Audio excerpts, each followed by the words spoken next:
O grande, você vai passando, vai rolando depois Sim, sim, eu vou marcando aqui e aí conforme você for avançando eu vou rolando a tela. tá bom. Tá bom? O grande servidor. Primeiro, livro 7, editora Clarim, O Grande Servidor. Eu estou entre vós como quem quer. Está em Lucas, capítulo 22, versículo 27. O grande servidor. Sim, Cristo não passou entre os homens como quem impõe, nem como quem determina a pena, sentencia, nem como governa, domina, subjuga, nem como quem manda, exige, estabelece. Caminhou na terra a feição, modo de servidor. Legou-nos o Evangelho da vida, escrevendo-lhe a epopeia, ações gloriosas do coração das criaturas. Mestre tomou o próprio coração para sua cátedra, sua cadeira de ensino, magistério, enviado celestial, não se detém num trono terrestre e aproxima-se da multidão para auxiliá-lo. Fundador da Boa Nova, não se limita a tecer-lhe a coros, Coroa, coroa. coroa com palavras estudadas, mas estende e consolida-lhe os valores com as próprias mãos. A prática é o seu modo de convencer. O próprio sacrifício é o seu método de transformar. Aprendamos com o Divino Mestre a ciência de renovação pelo bem e modificar a nós mesmos para a vitória do bem, elevando pessoas e melhorando situações, é servir sempre, como quem sabe que fazer é o melhor processo de aconselhar. Né?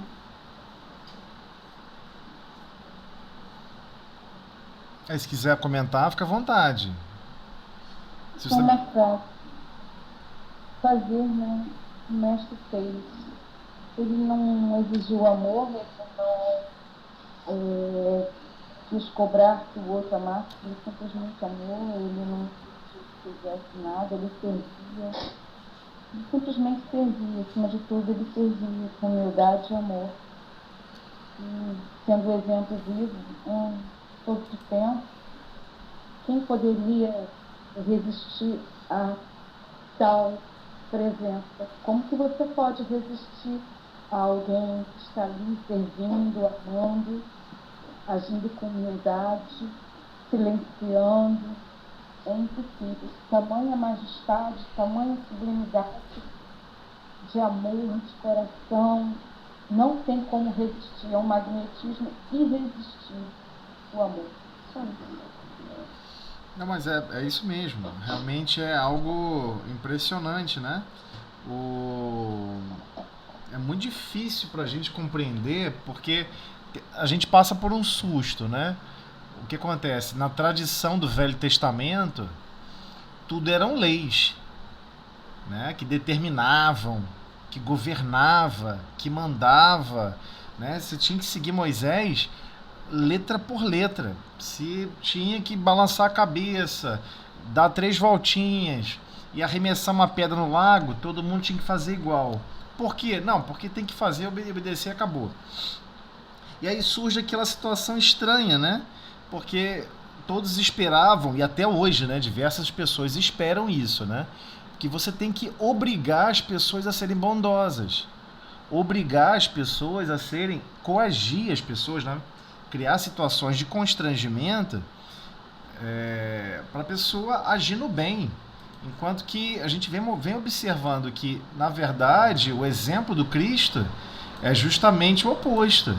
Você tem que dar o exemplo. Faça a sua parte. Se você quer estimular alguém a ser bondoso, faça bondade continuamente. Você quer estimular alguém à tolerância das imperfeições alheias, tolera continuamente. Você quer estimular alguém a perdoar, perdoa continuamente. Por isso que nas tradições, grandes tradições de grandes missionários que tiveram na Terra, né, todos tiveram esse mesmo comportamento, né? Todos os enviados do Cristo à Terra, seja em diversos povos, eles viviam uma vida difícil de se viver, né? Eles não ficavam falando, olha, você tem que estar equilibrado, você tem que falar com equilíbrio, você tem que buscar executar a sua vida com o que você estuda, com o que você acredita. Eles já faziam isso, vivia isso. Então é esse o exemplo do Cristo que é inegável. E é um choque, né? É um choque. Porque aí nós vamos descobrir que no fundo, nós ainda não compreendemos completamente o que significa o Evangelho, essa boa nova. Então essa boa nova que o Cristo veio trazer é esse exemplo vivo, né, de servidor, de servir ao Pai, servir a Deus continuamente, coerentemente, sem impor nada a ninguém. E é uma visão totalmente diferente de Deus, né? Um Deus de amor, um Deus de carinho, um Deus que não é aquele Deus tirânico que foi apresentado no início da primeira revelação. Apresentado do ponto de vista doutrinário, né? Na manifestação de Deus sempre foi com a mesma pureza, com a mesma bondade. Nós, seres humanos, quando estamos em contato, né, aqui na vivência, né, na vivência física, nós como humanos, né, como espíritos na condição de encarnados, é que começamos a interpretar a primeira manifestação divina, né, que dá para resumir ali nos 10 mandamentos, como uma obrigatoriedade. Caso você não cumpra, você vai ser punido. Caso você não cumpra, você vai sofrer consequências. Mas Deus não funciona assim. Deus nos educa. Quem ama educa. Então, até mesmo as leis que nós conhecemos no Espiritismo, dentro das leis morais, a lei de causa e efeito, ela está muito mais interligada com o processo de desenvolvimento com relação ao amor e à sabedoria, do que simplesmente uma relação de punição. Não necessariamente a pessoa sendo punida, ela tem consciência. Então vamos supor, a pessoa cometeu um crime, ela não tem consciência, para ela aquilo é um ato normal, não deveria ser nem chamado de crime. E se bobear, a pessoa defende que não seja um crime. De vez em quando reencarnam pessoas assim. Passa por todo o processo de ensino escolar, e quando você vai ver a pessoa em cargos de poder, a pessoa quer transmutar certas leis para obrigar todo mundo a seguir a forma como ele pensa, a forma como ele vive, a forma como ele interage. Mas não quer dizer que o que ele está propondo, só porque passou por um processo de ensino aqui na Terra, em escolas, que ele tem valores morais estabelecidos no seu mundo íntimo. Esse que é a grande charada da vida. Então, por vezes, ele quer transformar regras sociais de convivência para impor uma determinada conduta. Então, todas as vezes que nós observarmos alguém querendo causar situações desse gênero, temos que checar e começar a observar, será que eu faço isso também? Em escala menor? Na minha relação de convivência no lar? Né? Será que eu obrigo que as pessoas gostem de mim? Né? Será que eu determino Será que eu estou me impondo, determinando que as pessoas têm que fazer as coisas do meu jeito? Será que eu estou subjugando as pessoas, ou os sentimentos, ou os corações? E será que eu estou exigindo certas formas de enxergar a vida? Se eu não enxergar desse jeito, a pessoa, eu até classifico como que a pessoa nem me ama, ou seja, impossível de amar essa pessoa. Então a gente tem que começar a entender esse preâmbulo inicial do Emmanuel, é para a gente trazer esse preâmbulo para dentro de nós mesmos, olhar para dentro. Será que eu estou fazendo isso com as pessoas? Né? No local de convivência de trabalho, seja no local do lar, ou em qualquer outro local de convivência. Será que no fundo, eu tenho, né, forçado as coisas, né, para que saia a feição dos meus jeitos de agir, de reagir? Porque no fundo, qual foi o caminho que Jesus nos legou? Ele caminhou na terra a feição, ou seja, no modo, na forma de um servidor. E não podemos esquecer, é chocante aquela etapa, aquele momento onde estão todos os discípulos. Jesus conta para eles exatamente o que vai acontecer. Que ele seria preso, subjugado. Até Pedro tem uma reação: de jeito nenhum, não posso aceitar uma coisa dessa, Senhor. E Jesus pega e fala: cala-te, Pedro, porque você fala como Satanás, ou seja, você fala como quem é do contra, como quem está sendo do contra. Cala-te, o seu mundo interior agora está sendo do contra. E é estranho, porque quantas vezes nós estamos sendo contra esses valores, né? Contrários aos valores do Cristo no nosso dia a dia, de forma desapercebida. Estamos distraídos. Né? Por exemplo, eu concordo, né? Vamos botar assim, eu concordo com todas essas orientações do Cristo, eu concordo com toda essa boa nova, mas se informar da boa nova não quer dizer que você está vivendo a boa nova. Esse é o problema. Então, quando ele fala que legou-nos o evangelho da vida, escrevendo-lhe ações gloriosas no coração das criaturas, mas que ação gloriosa foi essa? Que epopeia foi essa que ele escreveu? Ele amou profundamente todos que estavam à sua volta. Serviu continuamente amparando a todos. Então, naquele momento, onde os discípulos estavam todos eufóricos, quem era o maior no reino, né? Naquele finalzinho, próximo da Santa Ceia, acho que todo mundo deve se recordar desse trecho da Bíblia, os discípulos ficaram num furor de quem era o maior, quem seria o maior no reino de Deus. Quem seria maior nesse reino? Aí, não, deve ser fulano, deve ser Beltrano. Começaram eles mesmos a discutir quais deles era o maior no reino. Porque eles ainda tinham uma visão ainda materialista do que seria esse tal desse reino. Eles não entenderam que era o reino do progresso, era o reino da libertação de si mesmo, era o reino do avançar para condições superiores. Então, o que aconteceu? Jesus pega, não fala nada. E é isso que é chocante. Ele não manda, ele não exigiu, não governou, nem determinou. Ele vai dar um exemplo de novo. Né? Esse exemplo é clássico. No momento que Jesus lava os pés dos discípulos. Né? Porque qual era a lógica, né? A pessoa começa a ficar assim com esse furor de orgulho e vaidade. A pessoa, então, peraí, eu sou mestre, eu tenho palavra e voz para corrigir. Eu vou mandar eles pararem com isso. Eu vou governar, subjugar esses sentimentos que eles estão esposando e que eles estão manifestando. E vou determinar qual deve ser o sentimento correto. Ele não fez nada disso. Esse que é o ponto, é o chocante da história do Cristo nesse episódio. Ele para, tira a roupa dele, fica só com aquela nágua, né? Eu não sei o nome, desculpem, mas é aquela roupa por baixo, mais fininha, né?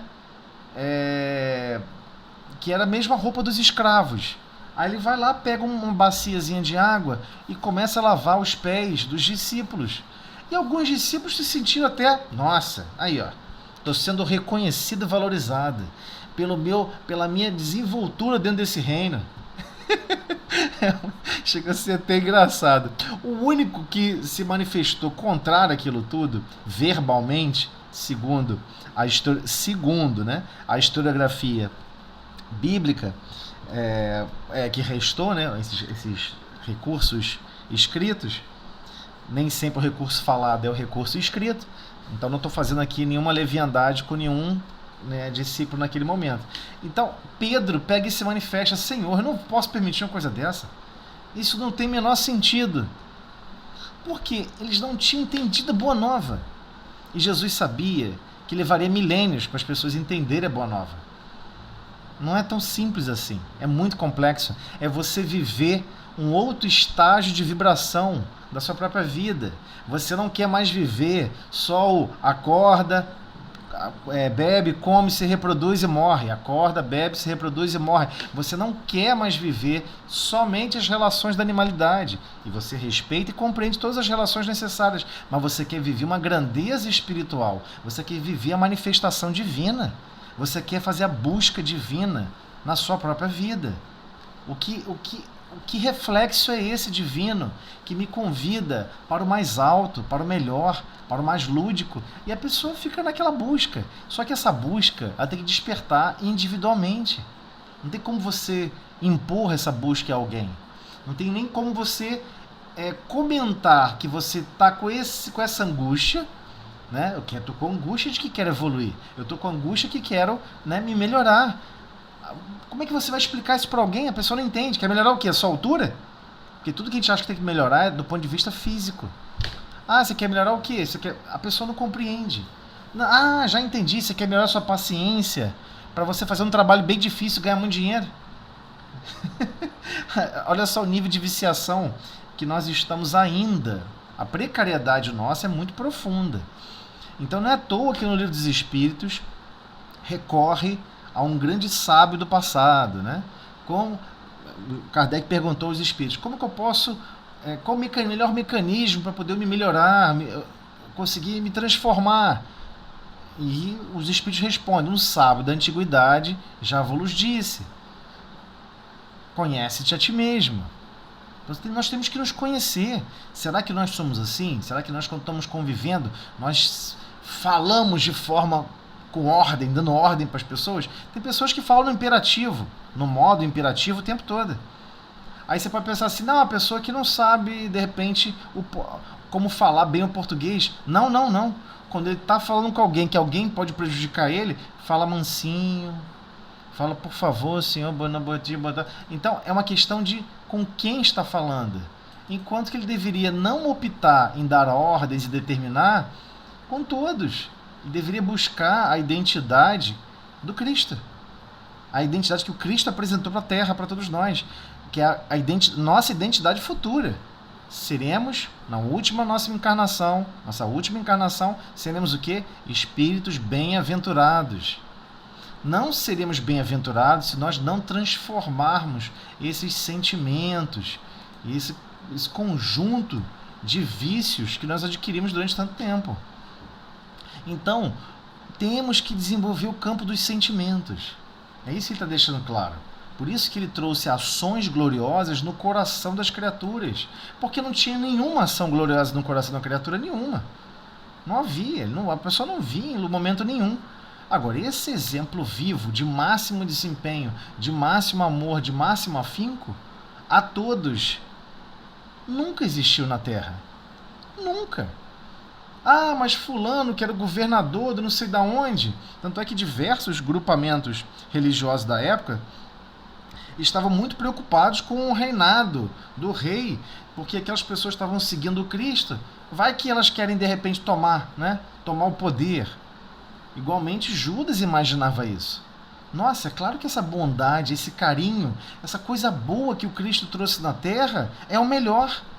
Eu tenho que conseguir criar um mecanismo falso para enganar os poderosos, para Jesus começar a governar. Mas quem foi enganado foi Judas. Então, no fundo, não é que Judas traiu o Cristo. É que, no fundo, Judas não entendeu a mensagem também. Então, se nós observarmos todos os discípulos, e vamos compreender isso, se buscarmos, por exemplo, na historiografia bíblica, vamos observar que Simão Pedro Evangelista, né? Simão Pedro, ele evoluiu com o passar do tempo. Ele não é o mesmo que está escrevendo as últimas cartas, né? A gente já sabe hoje, né? Estudando a Bíblia, você reconhece que o Novo Testamento ele não está na ordem temporal de escrita dos textos, ele está numa ordem de tamanhos e importância de cada texto, como foi classificado na época. Então vamos compreender que no fundo, esse trabalho é individual. Mesmo aquele que se classifica como discípulo, se acha um apóstolo, se acha alguém realmente sofisticado, não tem problema. O desempenho de continuar progredindo tem que se acentuar. Tem que botar mais afinco no nosso desempenho. Eu tenho que me melhorar na marcha. Eu estava na terceira marcha. Tem que botar uma quarta, uma quinta. Eu tenho que querer impor critérios para o meu mundo íntimo para governar os sentimentos de servir a Deus. Só vamos servir a Deus servindo a todos os reinos que nos cercam. A todos os reinos. E a gente tem aquela visão que, a maioria das vezes, é o contrário. São todos os reinos que estão nos servindo. Mas não é assim que funciona, né? É o contrário. Nós temos que entrar, estar e permanecer em harmonia com todos os reinos manifestados da criação. Então nós não criamos mineral, nós não criamos vegetal. Tecnicamente a gente não cria absolutamente nada. A gente só coparticipa na vida manifestada alterando certas combinações, alterando certos efeitos finais. Então temos que compreender que tudo isso é um educandário. Olha, aí tem uma grande escola de amor e sabedoria. E fique tranquilo, Jesus está governando esse processo. É em nome do Pai. Né? Cristo, o que significa Cristo? Deus conosco. Deus conosco. É a manifestação direta do Pai. E Jesus o tempo todo falava isso. Nunca trocou a fala. Sempre deixou claro que Deus estava se manifestando. Teve uma cura. Agradeça a Deus. Deus está se manifestando. Agradeça a sua fé. Agradeça a cura. Então, ele falava, dava uma resposta inteligente para alguém. Foi Deus que me inspirou.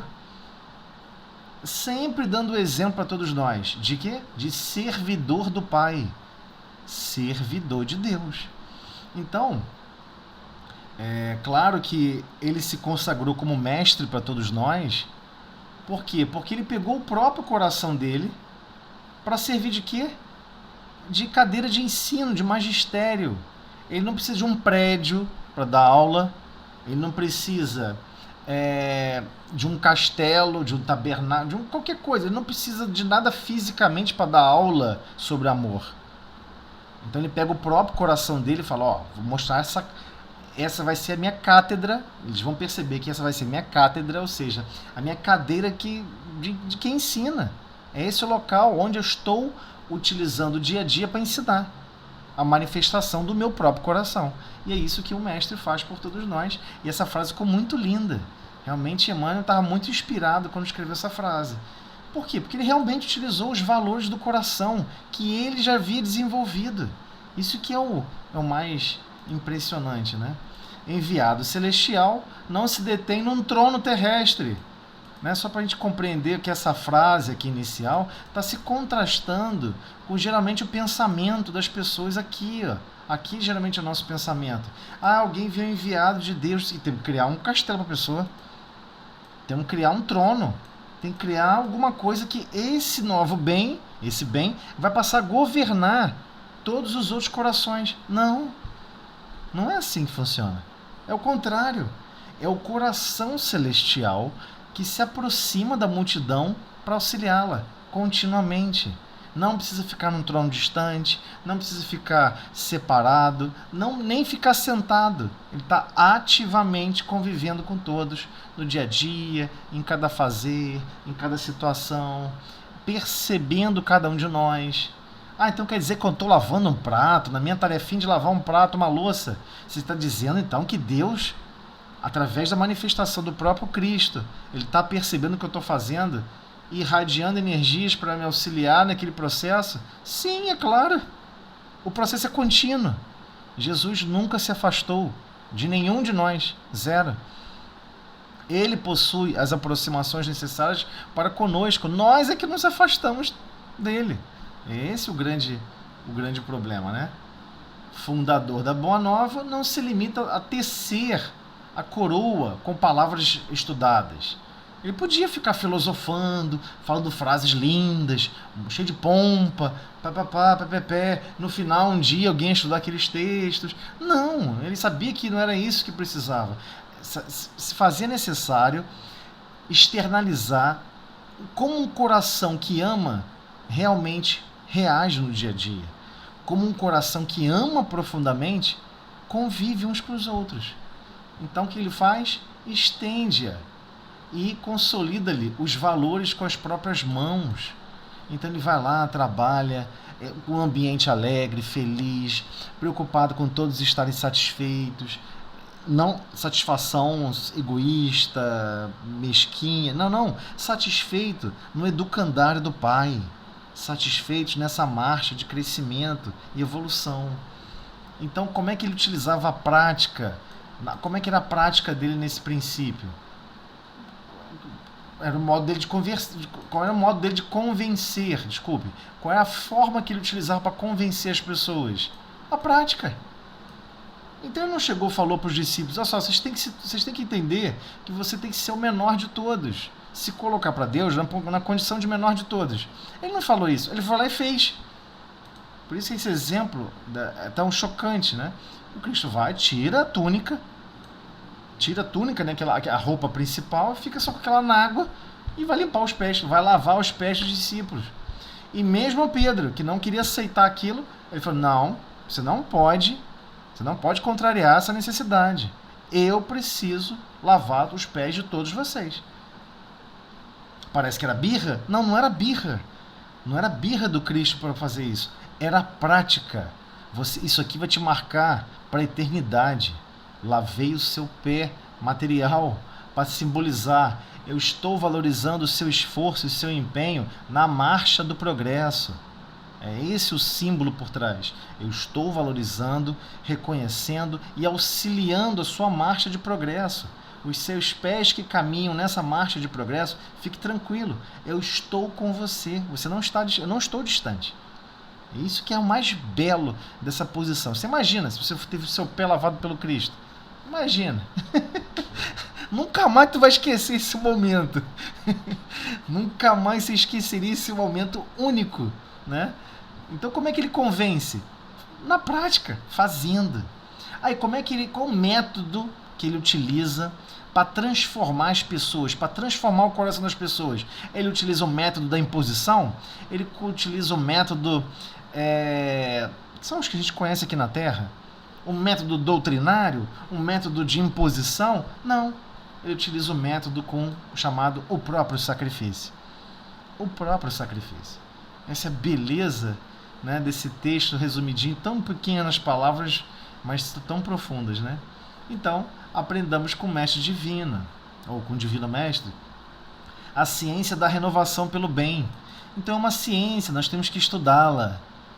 Nós temos que estudá-la, essa ciência de renovação pelo bem. Exação pelo bem como? Para ficar admirando, anotando, fazendo, né, exortações sobre o bem. Não. Botando em prática. Quando? Quando for lavar um prato. Lave com carinho, com amor, com zelo. Aquela preocupação: puxa vida, outra pessoa vai usar esse prato junto comigo. Olha que maravilha. Alguém construiu esse prato. Alguém levou ele para o forno.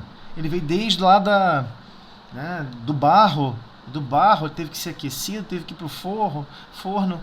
Pessoas desenvolveram a forma do prato. Sei lá por que é redondo, mas alguém preferiu redondo. Mas também hoje em dia tem prato quadrado, retangular, tem prato de todo tipo agora. Mas as pessoas, alguém pensou nisso e quis desenhar o prato. Puxa vida, é bem que botar na borda, que aí não fica caindo a comida, né? Você vê o cuidado que a pessoa teve. E eu não consigo ver o bem que foi manipulado ali para que eu pudesse usar simplesmente um prato. Então, tudo para você passa a ter uma visão renovada de tudo. E não de crítica, de angústia, de mágoa, de aflição. Tudo isso some, porque você compreende que tudo está mergulhado no planejamento divino. Tudo, segundo a segundo. A todos os trechos de marcha do progresso. Então ele comenta: e modificar a nós mesmos para a vitória do bem elevando as pessoas e melhorando as situações. Então, essa ciência de renovação pelo bem tem um foco. Ele foi desenvolvido para elevar as pessoas. E é claro, justamente quem quer participar. Quem quer participar tem que buscar elevar outras pessoas. Como? Se elevando igualmente. E melhorando situações. Então tem uma situação adversa. Se não existisse situação adversa, não teria onde se servir. Então existe a situação para você servir porque existe uma situação adversa. Né? Senão todo mundo reencarnava com a mesma idade. Aí sumia a população mundial inteira.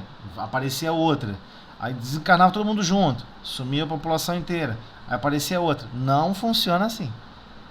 Cada um vem numa época diferente. Cada um vem numa época diferente. E sempre está nesse clima de transição. Entra uma milionada. Né? Atualmente nós estamos numa marcha de 32 a 33 milhões de habitantes reencarnando por ano. Né? A cada ano reencarna 30 e poucos milhões de pessoas no planeta. Ou seja, ele não pode voltar ao planeta sem ter um grupo primeiro. Ele precisa perceber a necessidade de cooperação. E é engraçado, né? Porque Deus criou uma série de mecanismos que a gente chama de vida material que exibe esse efeito, né? Exibe essa marcha. Não tem como você reencarnar se não for através desse mecanismo. E desse mecanismo você não vai conseguir mastigar nada, você tem que nascer sem saber falar, sem saber escrever, sem recursos desenvolvidos. E é impressionante, porque tudo é atrelado para que um possa exercer, elevar o outro, inicialmente por constrangimento. Né? Vou elevar aquela criança na infância, por constrangimento. Vou melhorar a situação daquele ser que acabou de reencarnar, por constrangimento. A gente não faz por consciência, faz por constrangimento. Depois a gente vai passar a fazer isso por consciência. Não importa a idade, pode ser em qualquer idade. Você vai querer melhorar a situação daquela pessoa. Você vai querer elevar aquela pessoa. Já percebemos como... Olha só, agora temos que falar do nosso próprio mundo íntimo. Já percebemos que nós temos um problema grave. Nós somos altamente tolerantes, altamente bondosos. Ou seja, todo o sistema da caridade, a sistemática da caridade, benevolência para com todos, indulgência para com as imperfeições alheias, ou seja, tolerância para a imperfeição alheia e perdão das ofensas, nós somos exímios executores quando é criança. Parece até natural. Todo mundo, tadinha, a criancinha. Que tadinha, que não sei o quê. E cuidando ali da criança, do maior amor e carinho. Nada de errado nisso, é o certo. Mas o certo seria fazer isso para todos, em qualquer idade. Em qualquer idade. Aí eu não sei o que acontece, que chega uma certa idade, a nossa consciência quer desligar essa chave e falar, não, agora eu tenho que desligar a chave da severidade, porque eu tenho que começar a impor progresso com esse novo adolescente. Eu tenho que dar uma chicotada, eu tenho que fazer... Não entendi. Por que desligou, né? Então a gente vai descobrir que nós somos seletivos. Ora a gente quer participar desse processo de levantar as pessoas por constrangimento divino, não por consciência própria, né, por individualidade. E igualmente queremos melhorar as situações, mas por vezes escolhemos fazer isso só com crianças, que é justamente naquele símbolo, o símbolo mais forte da marcha do progresso, que nos é imposta, obrigatória. Mas quando é de nossa livre e espontânea vontade, livre e espontânea escolha, por vezes queremos desligar esse princípio. E não podemos. Nós vamos descobrir que o ato de servir é para sempre. E ele continua, é servir sempre. Acabou botando aqui a frase, né? É servir sempre. Como quem sabe que fazer é o melhor processo de aconselhar. Então, por vezes, queremos dar conselhos disso. Olha... que dá um conselho a você, como é que é bom viver em família, como é que é bom cuidar de uma família, como é que é bom cuidar de não sei o que, de um cônjuge. Você tem que fazer. Você tem que ir lá e fazer. Essa que é a parte dramática. Só aconselhar pela voz, por lógicas profundas, não é a mesma coisa. Precisamos fazer. E por vezes ter os mesmos graus de dificuldade que o outro está passando. Temos que compreender que, por vezes, você está fazendo com uma pessoa que é fácil, uma pessoa que é mais fácil de conviver, uma situação mais simples.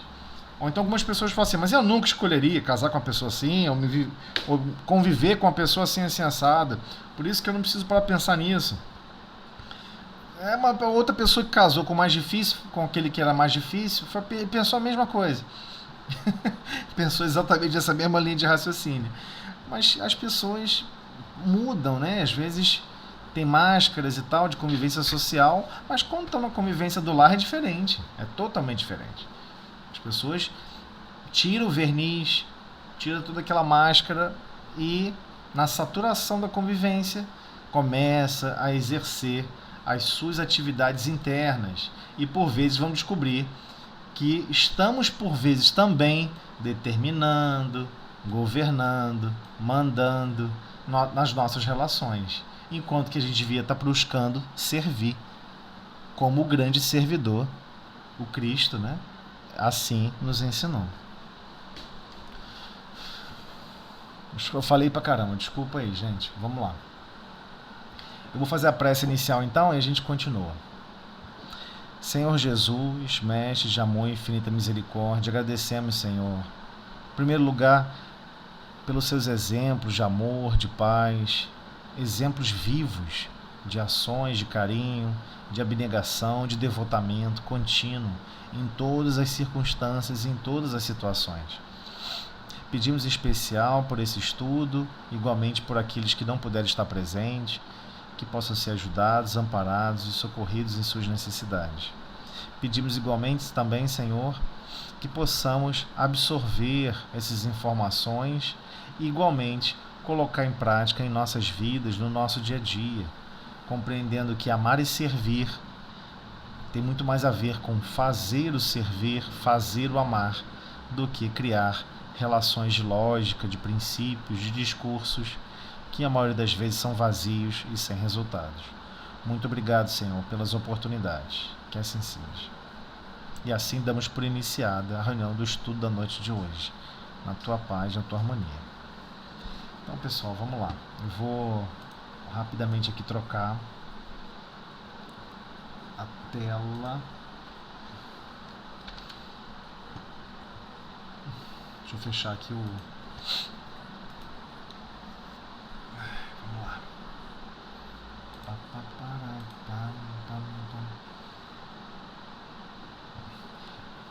Eu até acredito que alguns não possam estar lembrando qual item que nós estamos.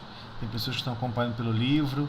Então, só para localizar todo mundo, vamos lá.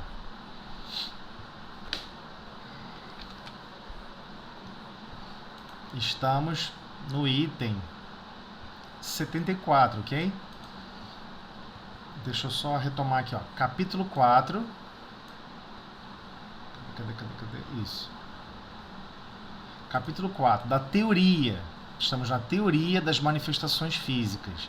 Aí lá no item 74, nós vamos observar as perguntas que Kardec fez ao Espírito São Luís. Não sei se o tamanho da letra agora está um pouco melhor. Aumentei aqui um pouquinho para facilitar quem tiver no celular. Nós paramos aqui na pergunta 10, mas só para posicionar quem tiver no livro e estiver buscando para poder ler em conjunto no livro dos Médiuns, o item 74 do capítulo 4, né? Os itens são séries numeradas contínuas entre diversos capítulos. Então, o item 74 são as respostas, né, que o Espírito São Luís respondeu com relação à teoria. Afinal de contas, como é que funciona esse negócio de espírito desencarnado manipular matéria, essa questão da mesa girante. E, como já foi abordado nos itens anteriores do capítulo anterior, as mesas girantes não foi um fenômeno específico espírita. As mesas girantes foi um fenômeno que ocorreu e eclodiu em diversos lugares do planeta. Não foi um lugar circunscrito. Que isso, a terceira revelação se manifestou somente ali, Lyon, na França, sei lá qual é o nome da cidade, a primeira cidade que apareceu isso. E só para poder chamar a atenção de Kardec, que história é essa? Não é assim que aconteceu. Essa manifestação física ocorreu no planeta inteiro. em diversas localidades, em diversas épocas, e especificamente nesse período onde já havia maturidade de escrita, uma maturidade de buscar realmente não apenas a sobrevivência física, né, mas buscar, afinal de contas, essa busca mais espiritualizada, o que eu sou, de onde eu venho, para onde eu vou. Então, Kardec agora vai fazer essas perguntas, né? Já observamos o início das perguntas, eu não vou poder repassar elas, já repassamos na última reunião. Então vamos retomar aqui para a pergunta 10, ok? A marquinha já estava aqui, a pergunta 10. Então Kardec pergunta aos espíritos relacionados justamente à teoria, a essa teoria sobre a manifestação. Como que ocorre esse fenômeno? Né? Porque aqui na Terra é simples. Você quer mover uma mesa? Você vai lá e move uma mesa. Só que o que nós não temos consciência é que nós estamos vestindo como se fosse um macacão de uma pessoa que está navegando na experiência física. Nós estamos vestindo um uniforme de trabalho chamado corpo físico. E existe um semi-invólucro, semi-material, que interliga nós, espírito, com o corpo físico, chamado perispírito, que não é a matéria bruta que nós conhecemos, mas igualmente também não é a essência espiritual, que é o princípio inteligente.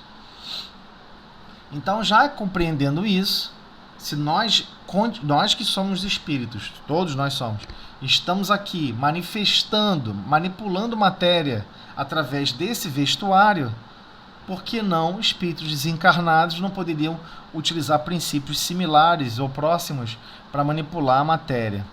Então é isso que Kardec vem tratar e abordar, né? Porque Kardec tinha teorias sobre isso, como que isso poderia acontecer, e ele foi percebendo que na verdade não era muito bem como ele pensou. Isso não só o São Luís, como outros espíritos corrigiram a forma dele interpretar o fenômeno, né? Então ele continua. Pergunta 10. Os espíritos que aquele que deseja mover um objeto chama em seu auxílio, o objeto chama em seu auxílio, são-lhe inferiores? Estão-lhe sob as ordens? Então, os espíritos que aquele que deseja mover um objeto chama em seu auxílio, né? Esses espíritos que eles chamam em auxílio, são-lhe inferiores? É inferior àquele que está coordenando aquele princípio? Aí ele responde, são-lhe iguais, quase sempre. Muitas vezes acodem espontaneamente. Ou seja, não acode do tipo uma pergunta, às vezes direta, mas por um princípio instintivo de querer mover a mesa. Ele quer participar disso, ele quer interagir. Ele está saudoso de interações físicas. Por que não mais uma?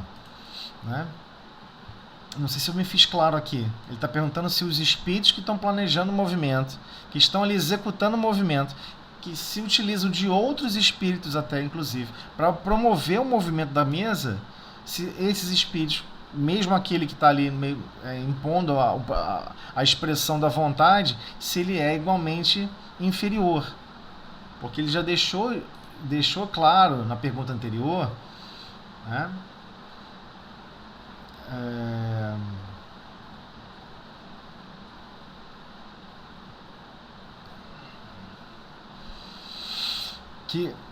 Bem, vamos avançar para não ter que ficar voltando. Eu posso comentar que espíritos somente...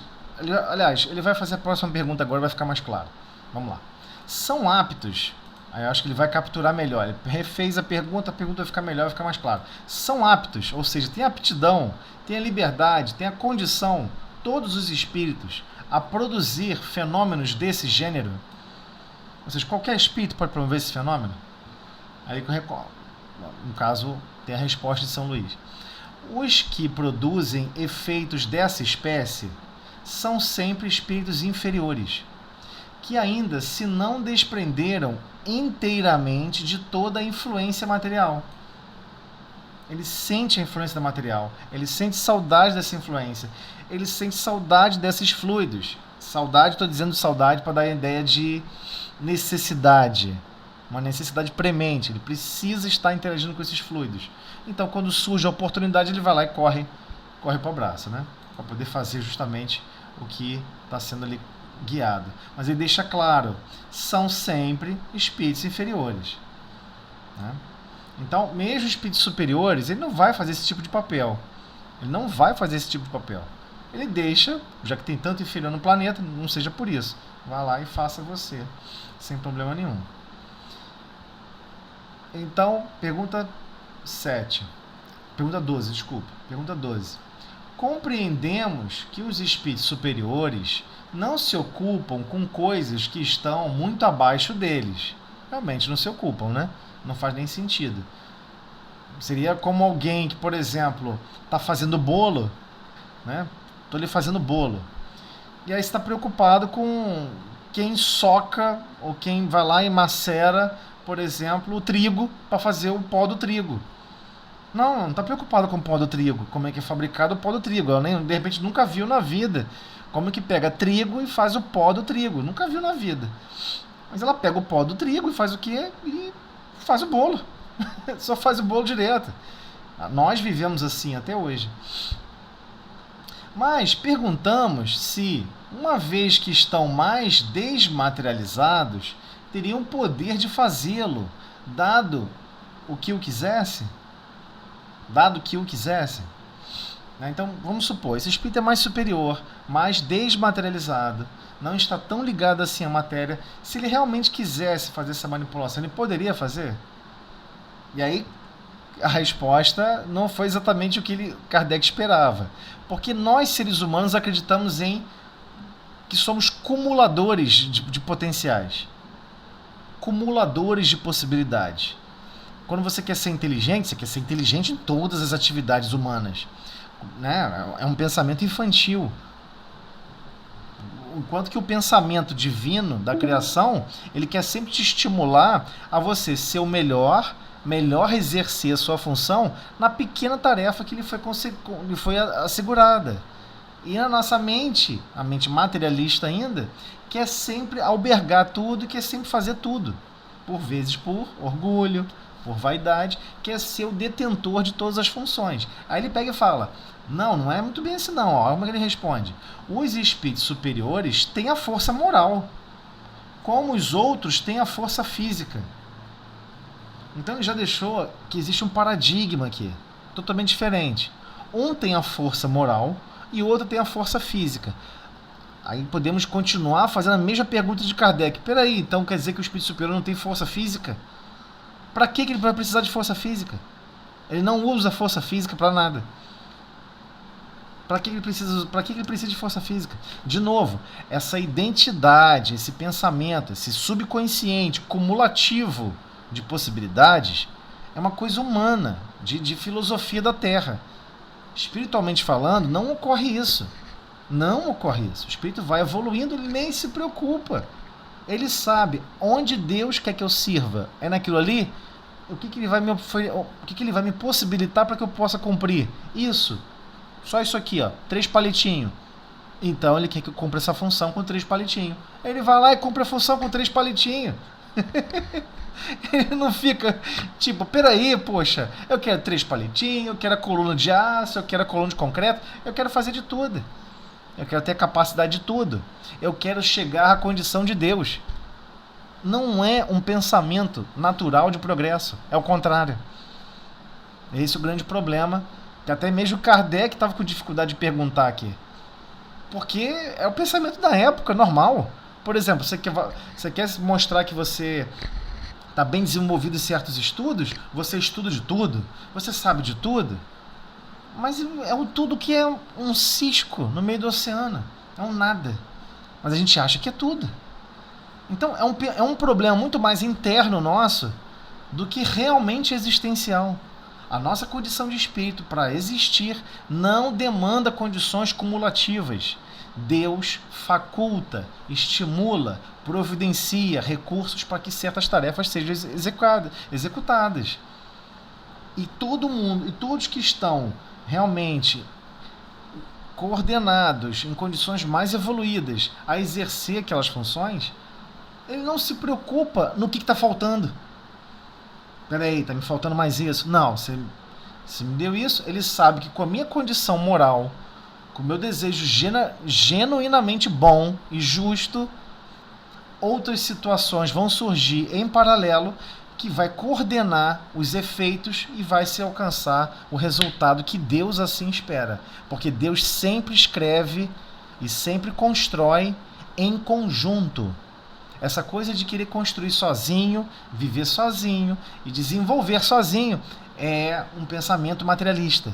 É uma filosofia materialista. O espírito, quando ele alça certos padrões de evolução, como ele está comentando aqui, espíritos superiores, não é minha condição.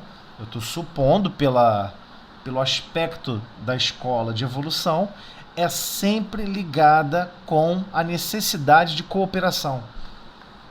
Sempre vai existir cooperação. Nunca vai existir um serviço isolado. Porque algumas pessoas falam assim, então o espírito superior, ele é superior, ele não precisa de nada nem de ninguém. Ele consegue fazer tudo. Não é isso. Não é isso. Ele se enquadra perfeitamente nas leis naturais de Deus. E nas leis naturais de Deus, a manifestação de cooperação é natural. Isso que é difícil pra gente. É como se você tivesse o conhecimento de como fabricar linha, que você já estagiou fabricando linha. Como fabricar máquina de costura, porque você já estagiou em encarnações desenvolvendo máquina de costura. Como cortar o tecido e fabricar o tecido a partir da linha, porque você já fabricou tecidos. E aí, de repente, você tem que fazer uma camisa e construir toda essa infraestrutura.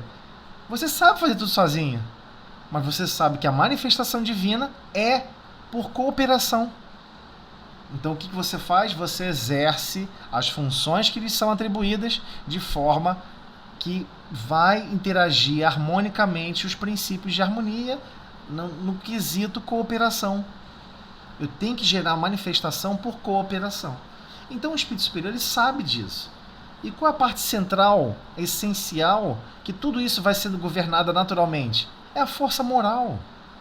É justamente a força moral.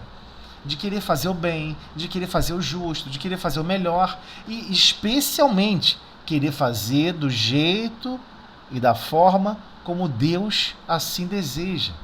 Ele não está preocupado em buscar no mundo íntimo dele próprio, desse espírito superior, como melhor ele poderia executar. Ele não faz isso. É como melhor ele poderia se harmonizar com todos, com o maior número possível de corações, porque ele sabe que Deus aguarda isso dele. Então, por isso que essa pergunta, essa resposta é tão distante da gente, porque o nosso mundo íntimo não é assim, né? Se a gente sabe fazer de tudo, a gente quer fazer tudo sozinho. O nosso sentimento ainda é esse, porque é um sentimento não diria nem de orgulho nem de vaidade, é um sentimento pior do que orgulho e vaidade. É um sentimento de não quer haver coparticipação, porque sabe que vai haver demandas de benevolência, de tolerância, de perdão. Então, não querer coparticipar é um freio que nós temos internamente, no nosso psiquismo, para não fazer as coisas como Deus quer que faça, quer que seja feita, né? Então, só fiz esse parênteses para poder a gente compreender essa frase. Os espíritos superiores têm a força moral, como os outros têm a força física. Quando precisam desta força, a física, servem-se dos que a possuem. Já não se vos disse que eles se servem dos espíritos inferiores, como vós vos servis dos carregadores? Então, para que ninguém tenha a impressão que carregadores aqui é uma coisa tipo subserviente, não sei o que, escravo. Imagina você um idoso. Você tem, 83 anos. Você não consegue mais levantar uma mala. 103 anos. Você não consegue levantar uma mala. Você vai precisar que alguém faça isso por você. Você vai precisar de carregadores. Então, de acordo com as circunstâncias da vida, nossa mente, nosso psiquismo permite isso. E acha até natural. Quando não ocorre o oposto, né? Mas vamos deixar a nota aqui para a sequência, né? Eu preciso fechar a reunião e abrir outra, ok? Porque só falta aqui 3 minutinhos. Então eu vou fazer isso então. Eu vou fechar e vou abrir uma nova, ok? Aí nós seguimos de lá. Ok, tá ótimo. Beleza.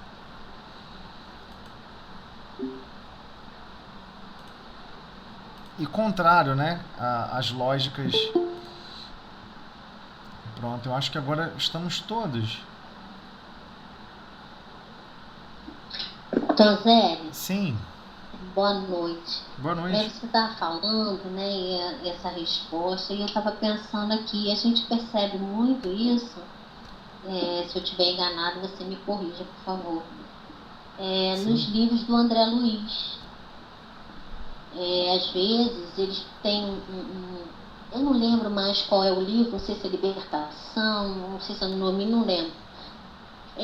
Então a gente percebe que às vezes que eles têm um espírito superior, né, um instrutor, um espírito superior, e vai e precisam, a gente percebe que eles precisam da ajuda de todos, Sim. né, para atingir um objetivo.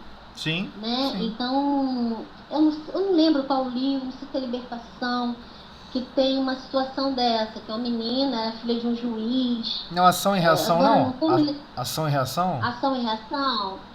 Não lembro bem.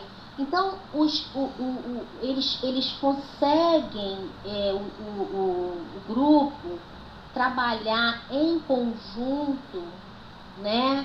Ajudando até o carcereiro, se eu não me engano, na época, eu acho que é isso, não me lembro muito bem, para poder, ou eles eram, a menina estava obsidiada, e eles foram trabalhando, até que eles conseguiram tocar no coração desses companheiros, através do bem, fizeram bem, né? Ajudaram, de alguma forma, eu não lembro bem mais a história, ajudaram esses companheiros que obsidiavam essa menina, e eles acabaram, através dessa ajuda que foi feita em grupo, né? Com a ajuda do grupo, aí ele acabou deixando a menina, né? Sim. Entendendo, foi tocado no seu coração. Então, assim, o espírito superior vai lá, então eu vou lá e faço tudo porque eu tenho condição de fazer. Mas realmente o que você está falando, não é assim. Não, né? não, é o contrário. De chegar sim, o contrário. Sim. Então, eles vão tocando o coração através do bem, a equipe, né? Eles geralmente a gente vê nas obras do André essa questão, né? Não, grupo... e vamos lembrar também, você lembrou bem, mas vamos lembrar também, você pode até reler essa parte, achar essa historiografia e ler esse trecho, você vai sempre perceber que André Luiz narra de uma forma que ele não consegue, por vezes, compreender o contexto energético da situação. Por vezes ele não vê algumas manifestações. Por vezes até o espírito está lá explicando, fala, olha, requer um pouco mais de tempo para você perceber o todo, perceber a ajuda. Porque o que acontece? Cada essência espiritual que está ali participando é uma essência divina. Isso para a gente é difícil de entender, porque está distante da nossa lógica. Né? Por exemplo, eu quero plantar uma árvore, você não chama 10 pessoas para plantar uma árvore. Você compra a semente, cava um buraco, checa o solo, bota um adubo, faz um buraco, joga a semente e lasca a água. Porque nós somos assim ainda, desligado dos patrimônios de como a vida se organiza. Só que esses espíritos, eles estão basicamente altamente sensíveis às vibrações de cada um. Então todas as frequências vibracionais de cada um eles percebem em detalhes e continuamente. Então eles sabem que por vezes não só a parte da tarefa em si requer outras pessoas, como que a parte da tarefa, como sempre vai existir isso, vai demandar N consciências participando, N corações amando. E a gente não percebe isso, né? Que a profusão, né? Essa profusão de amor que é gerada pelo trabalho deles coordenado com a mesma função, com o mesmo fim, é muito mais útil e eficaz e mais próximo do princípio divino, ou seja, mais próximo de como Deus estaria manipulando diretamente. Se ele assim o desejar, ele pode, né? Deus manipula o que ele quiser. Ele que criou tudo, ele pode manipular o que ele bem entender. Mas ele prefere que todos participem. Todos participem. Todos participem. A gente percebe que também nas obras, né? O André às vezes não entende realmente. Não entende. Ele não consegue alcançar. E aí sempre o instrutor vai depois e explica. Né? Porque o próprio instrutor tá vendo que ele boiou, ele não viu. Exatamente. É porque passou. Aí, às vezes, até pede para ele ver, fazer uma oração, para ele poder ver com os olhos de ver mesmo, né? Com um outro olhar de pesquisa, de pesquisador, sim, né? Sim. Que passa muitas vezes por ele. Muitas vezes ele não percebe o que o instrutor está vendo. Não percebe. Né? E aí ele depois o instrutor orienta para que ele olhe, para que ele veja o que está acontecendo com aquele espírito, no entorno né? Sim. Da situação toda, para que ele tenha uma abrangência maior daquilo que está acontecendo, né? Com certeza. Então, não é uma coisa que assim, igual uma varinha de condão, né? Bate, pum, resolve. Não é assim. Fácil, não né? é. Não, porque até mesmo aquele grupamento evoluiu tanto, que ele observa aquele outro irmão, ou aquela outra irmã, que é o foco do objetivo da ajuda, que talvez também não está sozinho, é um grupamento. Sabe que ali tem uma criação divina, existe ali uma essência divina, e como é que você vai tratar uma essência divina, algo profundo, algo produtivo, algo espetacular, que é a essência divina do outro? Né? Como é que você vai tratar ela? Então, eles têm um carinho e um detalhamento tão profundo que foge à nossa percepção. A gente não tem como perceber. Se chegássemos lá e fôssemos ver também, viríamos igual André Luiz. Não entenderíamos, porque nos falta realmente sensibilidade. Sensibilidade de alma. Sensibilidade anímica. Não tem a ver com cheiro, olfato, nada disso. É a sensibilidade das emoções. Ainda estamos muito endurecidos, com o coração muito endurecido. Eu lembro de uma passagem que Humberto de Campos narra, né? É uma passagem chocante, né? Acho que alguns de vocês conhecem esse livro. De novo me falha a memória qual é o livro. Mas vou narrar a história e vocês vão lembrar. Com o desenvolvimento do Brasil, no livro Brasil, Coração do Mundo, Parte do Evangelho, nós vamos ter a narrativa de como foi trazido para cá os espíritos que tinham que reencarnar aqui. Então, todos os fracassados da Europa Antiga, aquela Europa Antiga, né, anterior ali ao século VII, ao século VI, né, foi tudo trazido para cá. Vem a galera toda. Milhares de espíritos para cá. E aqui estamos, né? Só que teve um detalhe. Jesus foi pessoalmente falar com um desses espíritos. Cara, você imagina o constrangimento, cara. Eu não consigo entender. Eu não consigo imaginar. Lembra daquele espírito que apunhalou o Cristo? Aquele soldado, que Jesus foi crucificado, nenhum osso foi quebrado da perna dele. Então tinha uma pessoa com uma lança. E aí o soldado, que isso? Ele está sofrendo muito. Vai lá e, né, enfia a lança na barriga dele. Aquele cara que enfiou a lança na barriga estava lá nesse grupo. Jesus vai lá falar com ele pessoalmente. Pedir ajuda a ele. É Dom Pedro II. Dom Pedro II. Dom Pedro II. Ele vai lá pedir. Poxa, você podia. Claro que ele já tinha reencarnado várias vezes. Reencarnou, né, 2000 anos. Ele reencarnou em várias outras situações. É claro que o Cristo não deixou ele abandonado. Se teve um contato próximo. Se você chegou a algumas léguas de distância do Cristo, nenhum foco daquela luz ali ficou sem amparo. É lógico que Jesus continuou amparando todos eles, como nos amparam até hoje.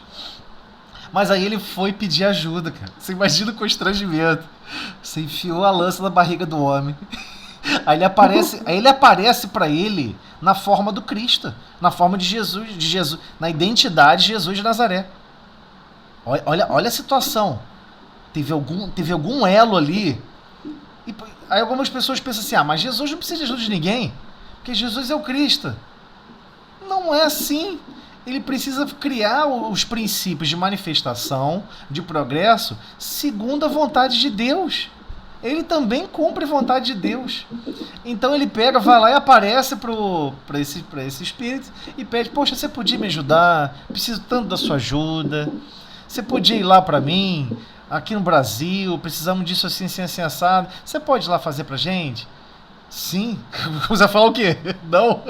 Talvez? Sim. Onde é? E Dom Pedro II, hoje, os historiadores estão reconhecendo, né, a importância de Dom Pedro II na história do Brasil, né? Quem tiver curiosidade, busca aí novas literaturas, novas publicações, novos livros sobre isso. Eu tô acabando de ler um livro incrível sobre isso, que conta sobre as viagens, né, de Dom Pedro II. E é chocante, você fica assim, é o primeiro brasileiro nato, com uma alma de brasileiro, o cara ama o Brasil, parece que desde o dia que ele nasceu até o seu desencarne, o cara tava aquele foco ali, aquele amor profundo pelo Brasil, mas depois você entende por quê, né?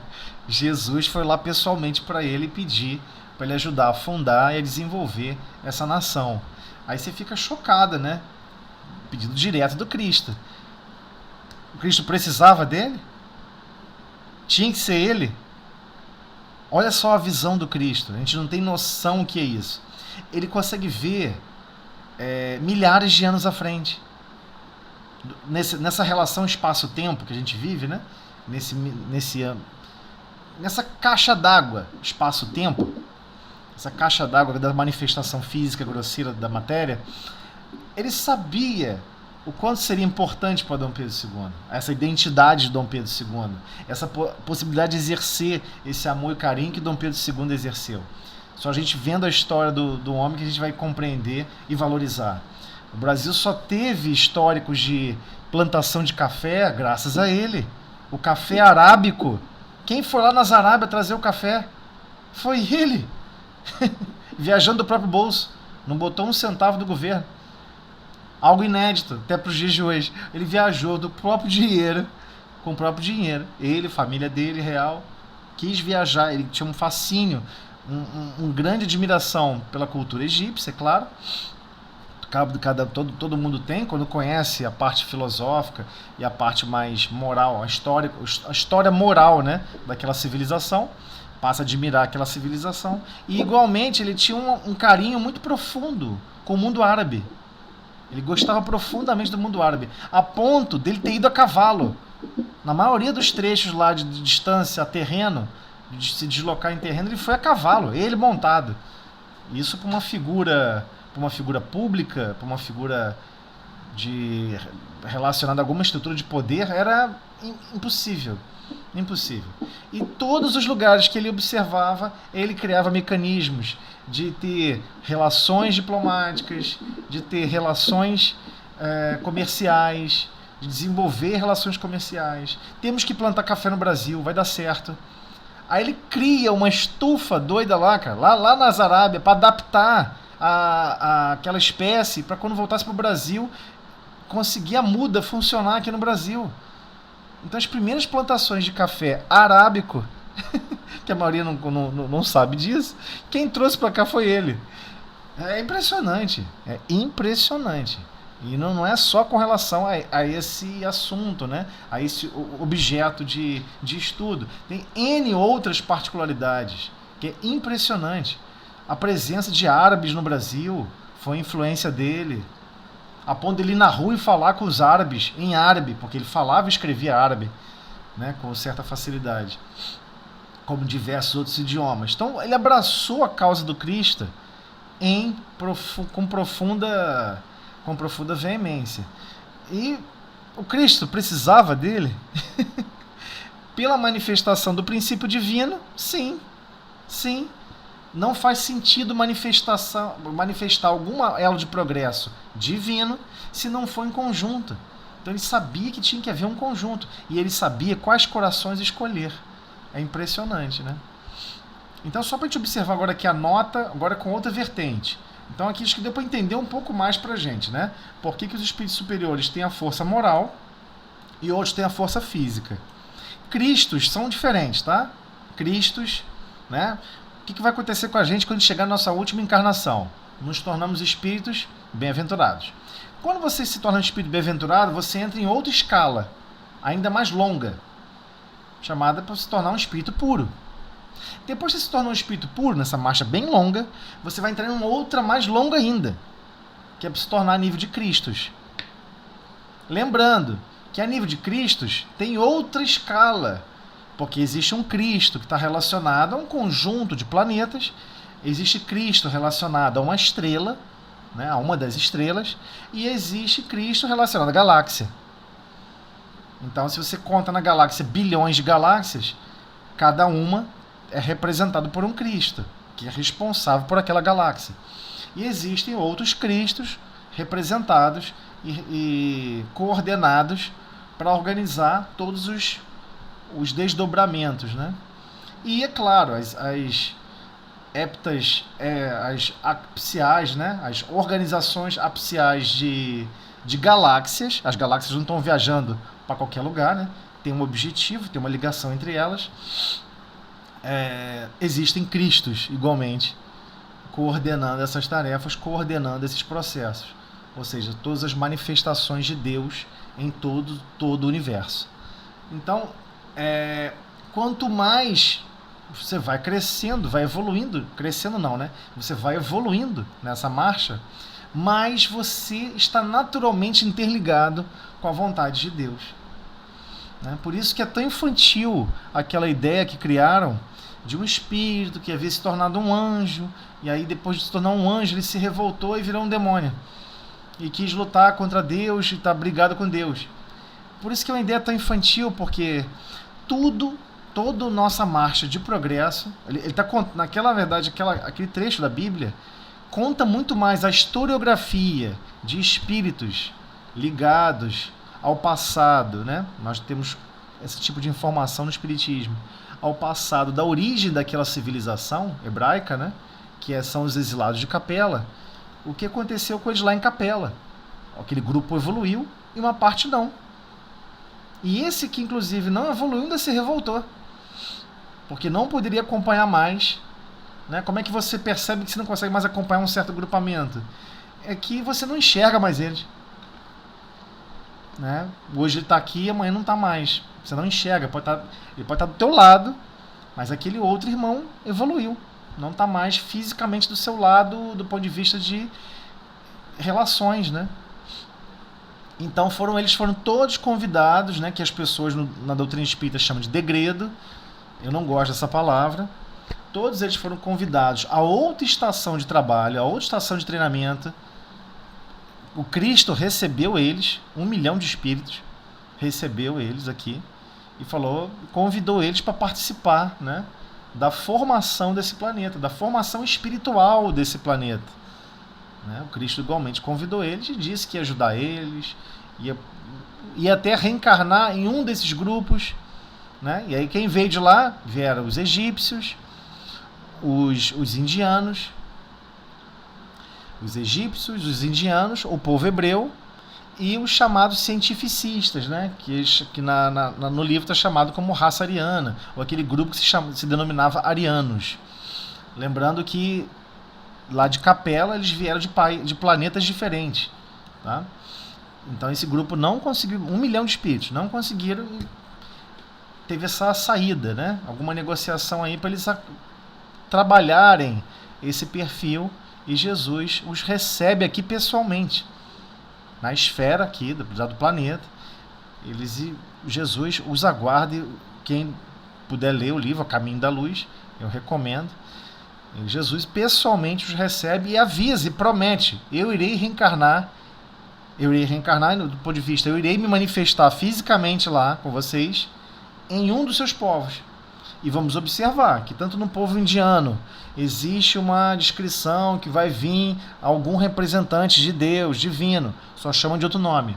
No povo hebreu vai reencarnar, vai nascer aqui entre a gente o Cristo. Né? E é evidente, os dois grupos que eram mais religiosos sabiam disso. No caso do povo egípcio, que era o povo mais evoluído, tanto é que não ficou ninguém para trás, né? Nenhum deles ficaram para trás. Ali já era uma coisa diferente, né? As informações dali, boa parte das informações foram deturpadas, né, pela ciência da Terra e pela antropologia da Terra. Mas isso é uma conversa para outro momento. Estamos nos desviando demais. Então, só para a gente entender isso, esse grupamento foi convidado a colaborar com a formação do planeta. E temos lá o povo indiano. Nossa, é totalmente diferente daqui. O povo hebreu, o povo egípcio. E depois que eles acabaram aqui as atividades e os processos aqui, nenhum deles mais ficaram aqui. Se ficaram para cooperar com Cristo, mas não ficaram mais do ponto de vista de necessidade. Retornaram para a capela, né? Para sua estrela original. Então, temos que compreender, poxa, mas Jesus precisava utilizar esse grupo? Né? Quando você está lendo a obra, você tem que ficar se perguntando, será que Jesus precisava desse grupo para dinamizar aqui? Ué, mas ele tem que ofertar a esse grupo a oportunidade de servir e de amar. A oportunidade de trabalho. Claro que não é fácil, né? Reencarnar num planeta muito mais selvagem, como é o nosso, né? Como sempre foi o nosso, comparado ao local onde eles estavam. Por isso que eles se sentiram como se tivessem perderam o paraíso, né? Teve a perda do paraíso. Por isso que é algo que é tão difícil para a gente compreender aquela literatura inicial, né? De Gênesis, né? A Gênese bíblica. Porque é difícil, porque na verdade são os corações que escreveram essa Gênese, são aqueles de lá de capela. Né? Perderam realmente aquela oportunidade de estar próximo dos seus amores, né? Próximo, que eu digo, próximo mesmo, né? No dia a dia, porque os corações estão interligados, não importa a distância na galáxia, né? Estão interligados sempre. Então, só para a gente entender isso, se o espírito ele é superior, ele tem força moral, e os que ainda não estão nesse ponto possuem outros tipos de possibilidades, outros tipos de habilidades, outros tipos de condições. E Deus sempre cria mecanismos para que todos possam se organizar e cooperar na marcha de progresso. Mesmo que ele vá cooperar sem ter consciência. Não importa se ele tem consciência ou não. Ele vai ser copartícipe daquele princípio e não tem problema. Algo que é inadmissível para a gente aqui na Terra. Né? Você quer obrigar a pessoa a fazer cursos, fazer isso, fazer aquilo. No final, o quê? Para mexer na tabela Excel. O cara fica 5 anos estudando graduação, uma coisa complexa, que no final não usa nada do que ele estudou e vai tocar uma tabela Excel. Não estou falando que o que estudou não é necessário. Eu estou falando que o preciosismo de como conduzir a vida material na Terra é excludente. É sempre excludente. Sempre para excluir os outros. E tudo que é de evolução realmente moral e espiritual é sempre de inclusão. Então, se puder incluir quem nem entende de nada, melhor ainda. E ele vai assim executar. Esses espíritos executam a tarefa exatamente assim. Então, desculpa eu ter me estendido nisso, porque eu acho que isso aqui, abrindo esse pensamento pra gente, isso vai abrir tudo. Com relação até a parte mediúnica, né? A nossa participação no trabalho mediúnico, até nisso fica mais claro, né? A nossa participação não é essencial, mas é ainda mais essencial quando a gente tem que estar operando na manifestação divina, como Deus aguarda a nossa posição de cada um de nós, né? Então, anota, para poder a gente não se perder aqui nessa pergunta. Nota. Já foi explicado que a densidade do perispírito, se assim se pode dizer, varia de acordo com o estado dos mundos. Ou seja, até mesmo isso é uma lei divina. Por quê? Porque é uma manifestação natural, porque está na natureza. Então, na natureza do vestuário do espírito, que a gente chama de perispírito, ele é diferente de lugar para lugar. E às vezes até mesmo aqui no planeta Terra. Cada espírito possui um perispírito diferenciado, por vezes com mais luz, com mais potencialidades do que outros. É natural. Mas da essência da vestimenta em si, do espírito, quando está manifestada aqui na Terra, ela é diferente. Então ele continua. Parece que também varia em um mesmo mundo, de indivíduo para indivíduo. Foi o que a gente acabou de comentar. Nos espíritos moralmente adiantados, é mais sutil e se aproxima dos espíritos elevados. Nos espíritos inferiores, ao contrário, aproxima-se da matéria, e é o que faz que os espíritos de baixa condição conservem por muito tempo as ilusões da vida terrestre. Ah, mas por que às vezes aparece lá um espírito que se comunica na mesa mediúnica? Caramba, ele nem sabe que desencarnou, tá triste porque ninguém tá falando com ele não sabe onde ele tá, ele não consegue achar as pessoas, porque ele vive uma vida tão material, ele tem tanta certeza que o corpo físico dele é ele, que ele é o corpo físico, que quando o corpo físico vai embora, a identidade psíquica dele continua plasmando a forma mais grosseira da essência do pensamento dele. Então, se você não aceita pensar em mover o braço e não enxergar dedo, todas as vezes que você pensar isso fora do corpo físico, você vai enxergar um dedo. Porque o seu pensamento vai manipular essas energias que reveste você mesmo, chamado perispírito, e vai dar forma dos dedos. Mas se você quiser brincar, quiser fazer com que 2, 3 dedos se juntem, formam um dedo só, fica à vontade, você também consegue fazer isso, através do seu pensamento. Então, se nós sabemos que existe uma moldabilidade perispiritual, que é possível fazer isso, que é possível manipular o perispírito a esse ponto, por que não ele está sendo manipulado pela sua consciência altamente materializada? Ele é automaticamente manipulado, só que sem consciência. Então, continuando. Esses pensam e obram como se ainda fossem vivos.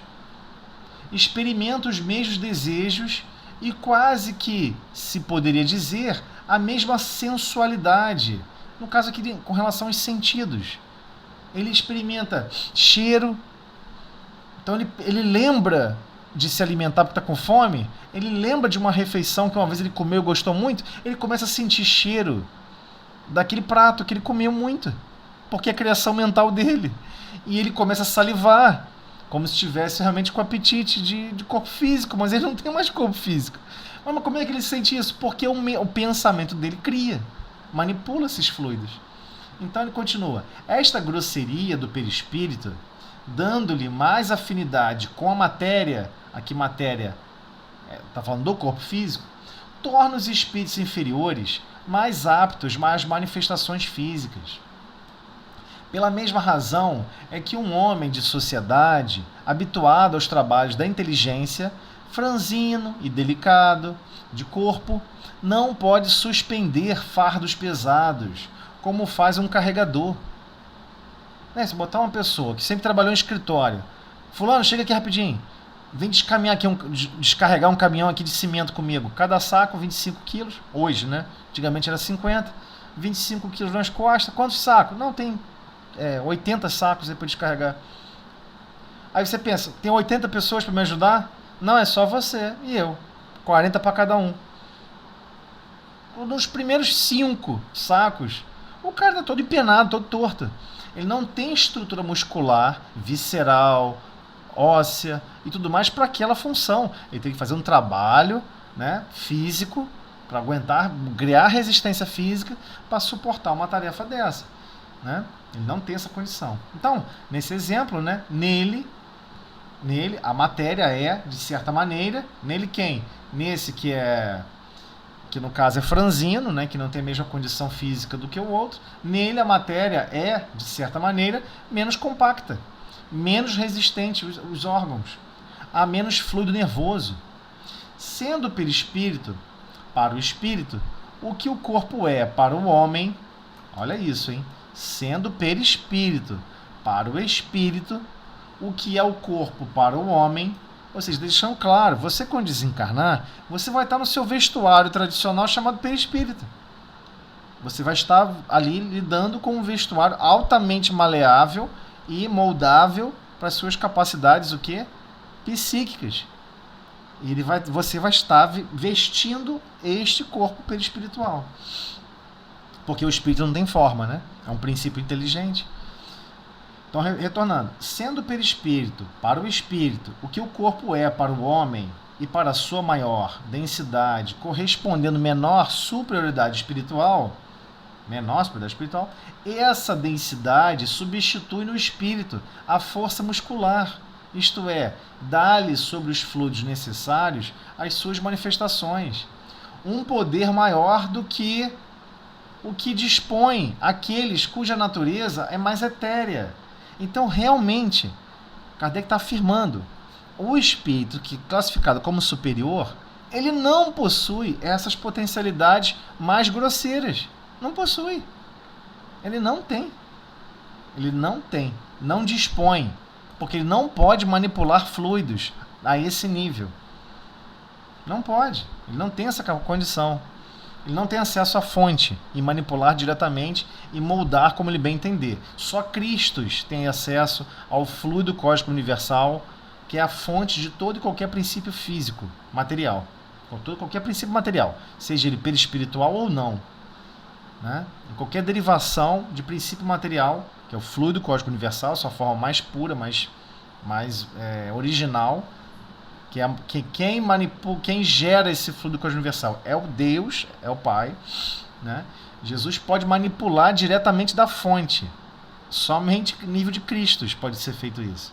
Então, para quem não é Cristo, como nós, né, a gente não dispõe dessas possibilidades. Não dispõe. Eu comecei a evoluir. Você não vai mais conseguir manipular certas coisas. Você vai depender, vai literalmente depender de outras circunstâncias e outros espíritos para que a tarefa seja cumprida. Porque é óbvio que na criação divina, se é uma lei, a cooperação é basicamente uma lei, tá, orquestrada em outras leis, é lógico que ela vai se manifestar te compelindo a isso, né? Então, querendo um espírito elevado produzir tais efeitos, um espírito elevado quer coordenar um efeito de mesa girante e vai responder a certas perguntas. Faz o que entre nós fazem as pessoas delicadas. Chama para executá-los um espírito do ofício. Não é isso? Faz, tem que trocar um pneu de um carro. Não consigo usar um macaco, não consigo. Você chama alguém que consegue, é assim que funciona. Não é? Eu tenho que virar um concreto aqui para encher uma coluna de concreto. E eu não tenho condição de fazer isso sozinho. Você chama alguém que faz esse tipo de trabalho e que está habituado a esse trabalho. E na verdade não há nenhum problema nisso. Né? Nós que enxergamos por vezes problemas nisso são nossas formas de pensamento ainda aprisionadas a certas classes de pensamentos. Mas no fundo, Deus sempre irá demandar de todos nós cooperação em toda e qualquer atividade. Então, desculpa aí, gente, esse é um assunto delicado. A gente vai depois para a pergunta 13. Mas, de novo, a gente desbravando esse raciocínio aqui, porque, então ele é superior em quê? Né? Porque eu acredito que superior é tipo o Superman. Ele tem que voar, ele tem que, né, ter visão de raio-x, ele tem que, né, ter super capacidades, ele tem que ser imortal, ele não pode, né, sofrer nenhum tipo de dor. Você começa a listar princípios essencialmente materiais e cumulativos. Esse e cumulativos também é um defeito nosso de consciência. Quem possui a consciência mais próxima do divino reconhece como o divino se manifesta e como o divino deseja que tudo se manifeste. E assim ele também executa, né? Bem, mas é isso aí, pessoal. A gente continua, então, agora na pergunta 13, na semana que vem. Vou deixar a marquinha aqui, tá ok? Desculpa estar indo mais devagar, mas eu queria justamente que esses pontos chaves, esses pontos que são chaves que a gente vai usar lá na frente, né? Essas chaves não são à toa, são chaves para abrir nossa consciência. Peraí, então quer dizer que a manifestação divina é diferente? Tem que ser, né? Senão não fazia sentido, né? Mas alguém quer fazer alguma pergunta, algum comentário? Luciene? Sim. Pegando esse gancho que você está falando aí, eu acho, para mim, está sendo muito bom, assim, e bem devagar mesmo, porque a gente tem dificuldade de entender certas coisas, questões, então, indo devagar, né, a gente vai assimilando melhor. Eu gosto muito. Eu também estou gostando muito, porque tem sido até bom para mim, porque é engraçado. Eu lembro que eu li essa pergunta já várias vezes, em vários estudos. E aí depois eu fiquei olhando aquela pergunta, a resposta, e fica assim, caramba, eu não pensei nisso. Eu não percebi isso, né? Que tem esse detalhe aqui nessa resposta. Sei lá, parece que quando a gente está lendo e estudando, meio que com sentimento de carro desgovernado, né? Tipo, descendo ladeira. A gente lê meio que correndo e só balança a cabeça e às vezes a gente não mergulha. Não pega, justamente. Não pega os detalhes, né? Assim. Sim. Sim, pois não? Roseli? Sim. Então quer dizer que quando ele pega a cooperação, não quer dizer que o espírito seja inferior. Ele pega aquele espírito para cooperar, aquele que está apto àquele serviço, é isso? Exatamente. Então, ele sabe que na estrutura, ele nem enxerga como uma atividade inferior. Ele não classifica... O espírito, quando se torna superior, ele não enxerga mais esse negócio de alto, baixo, esquerda, direita, mais sublime, menos sublime. Ele começa a ter uma visão completa da criação e ver como é que tudo é harmonia. Tudo é perfeição. A única forma imperfeita de lidar com tudo era dele mesmo. E ele vai ganhando cada vez mais consciência. Então, quando ele precisa, por exemplo, eu tenho que mandar uma mensagem para Kardec para explicar que o texto está errado e eu preciso fazer um barulho na casa dele, para não deixar ele avançar com o capítulo porque o que ele está fazendo está errado. Isso aconteceu com Kardec. A ponto dele não conseguir trabalhar. Tanta mão de pancada. E ele ouvia que era pancada de som de madeira. E era da casa dele, ele ficou olhando para um lado e para o outro, foi ver se não era o telhado, se não era ventania. Não estava ventando, não tinha nada no telhado. Puxa vida, que barulheira toda. Aí ele pensou, quer saber? Eu vou dormir. Cansado, eu vou dormir, estou muito cansado, não vou conseguir continuar trabalhando essa noite. Aí o som parou e ele foi dormir. Era só para não deixar ele trabalhar. Porque ele estava com o pensamento errado.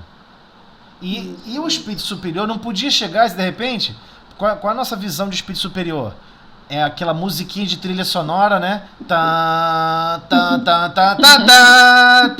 Aí ele vai se materializa. Aí ele vai se materializa. Kardec, estás enganado.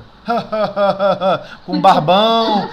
Não é? Todo mundo fica prisioneiro dessas funções de filmes, né, que mostra aquele com cajado, que possui grandes potenciais de magia.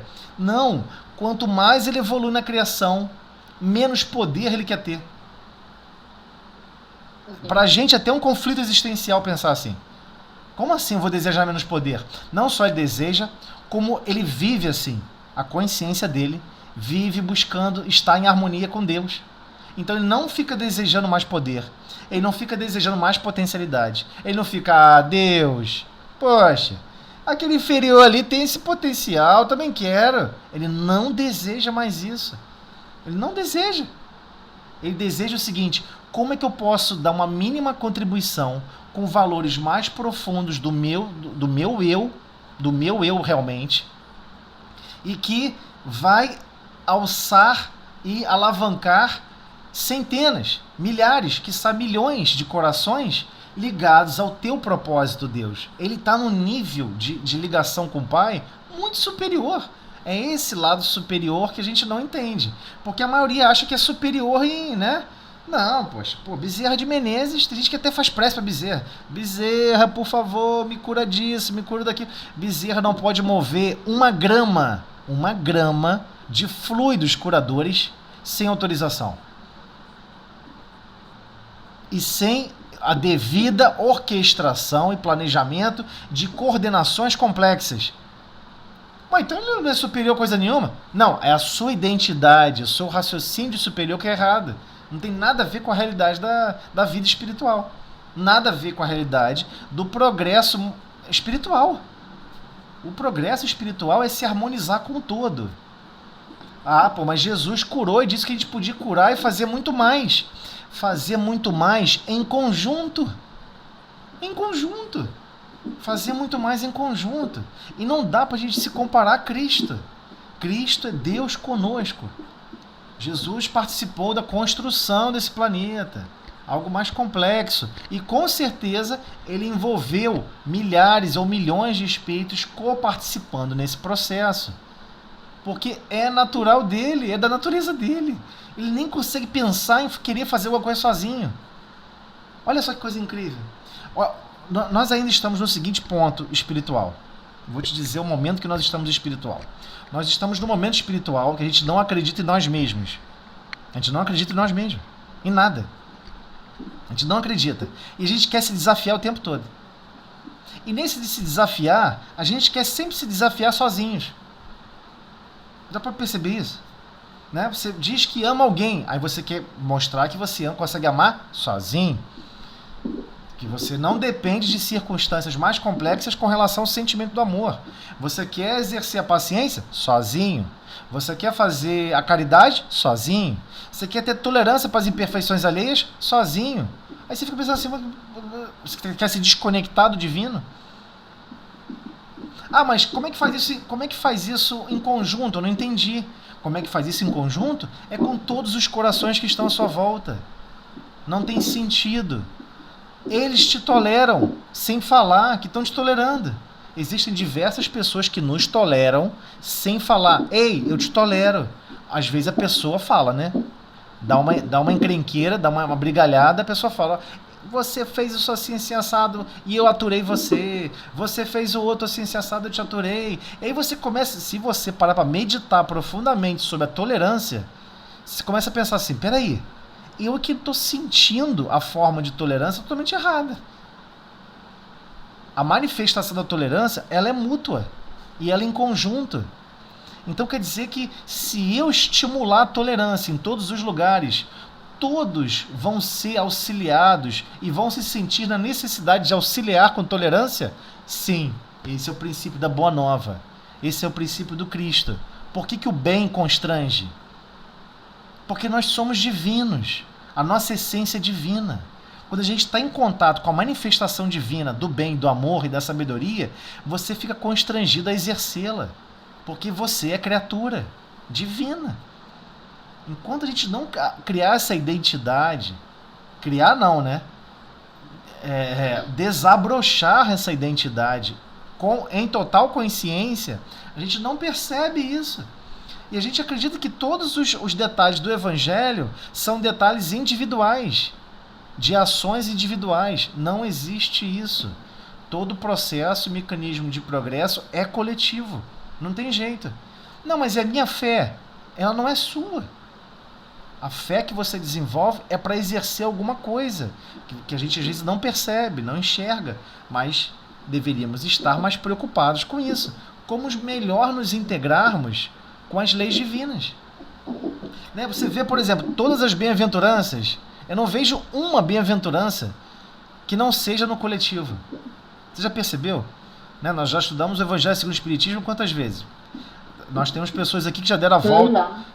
Luciene já deu uma volta aí, mas nem vou falar nada, porque eu tô com vergonha. Não, mas a gente não está buscando essência. A gente quer ficar estudando como se fosse um manual de como montar um fogão, um manual de como montar um armário. Não é para você fazer isso sozinho. Esse armário você quer que envolva diversas partes, diversas pessoas, e que nesse envolver diversas pessoas, nessa construção da Boa Nova, ela seja um potencial de desenvolvimento para todos. Para todos que estão à nossa volta. Sem exceção. Por isso que é tão difícil de entender o Evangelho. Porque a gente está lendo... Construir isso dentro da gente. É difícil. Construção tijolo a tijolo. Não é fácil. Não é. Cada vez que a gente lê o Evangelho, a gente descobre uma coisinha nova. Né? Mas construção interna de sentir não é fácil. Não é. Mas Porque, aí. porque não adianta você só falar, você ter vamos dizer, uma linguagem adequada, uma linguagem de acordo com o que do Evangelho, você citar todos os textos, os versículos, se você não sente.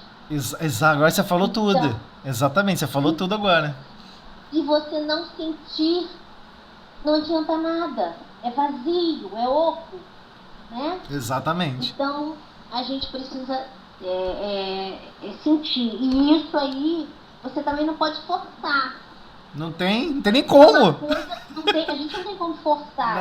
Não tem. Eu acho que isso vai indo a partir do momento que você vai aprendendo, né, que você vai ouvindo. Tem algumas coisas que você comenta intuitivamente, né, provavelmente, né, pelo um espírito que está aí coordenando.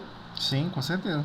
O estudo, e que depois eu fico refletindo na minha vida e falei, meu Deus, isso aqui a gente tem que pensar assim, isso aqui eu estou fazendo, mas estou fazendo, e aí eu estou fazendo essa ação minha aqui, é uma ação para uma mínima contribuição, um grãozinho de areia na contribuição de toda para o Cristo, entendeu? Sim, com certeza. Um grãozinho de areia. Mas esse grãozinho de areia eu tenho que me conscientizar que isso aqui faz parte do contexto de harmonia do meu lar,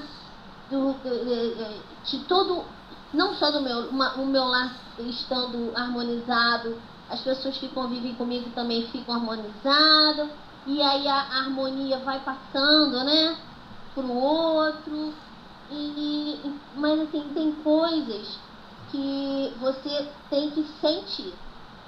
Sim, né? Esse é o problema. Sentir. Isso, e é difícil, é como querer parir um bebê de uma pessoa que não está grávida. Como é que você vai fazer isso? Não tem como. Exatamente. É alguma coisa interna, que a pessoa, dá aquele estalo. Clique, sim. Que vai dar o clique que vai, né? Sim. Porque você não consegue.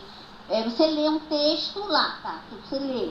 Mas você não sente aqui dentro do coração. Exatamente. Entendeu? Exatamente. Se você não consegue sentir aqui dentro, como é que você vai vamos dizer, doar, ou passar uma coisa que você não está sentindo? Então, é aquele negócio, né? Eu acho que a repetição, né? A gente precisa repetir e tentar se educar, vigiar e pedir muito a Deus essa ajuda. Não, eu tô falando por mim, tá? Não, mas você tá certíssima, mas pode ter certeza, isso aí é para todos nós, tá? A gente não percebe isso, a gente fica meio que distraído, meio que catatônico em relação à vida material, à manifestação material, mas tudo isso é para educar o nosso espírito, entendeu? E aí é difícil pra gente se libertar, né, de certas formas de pensamento, né?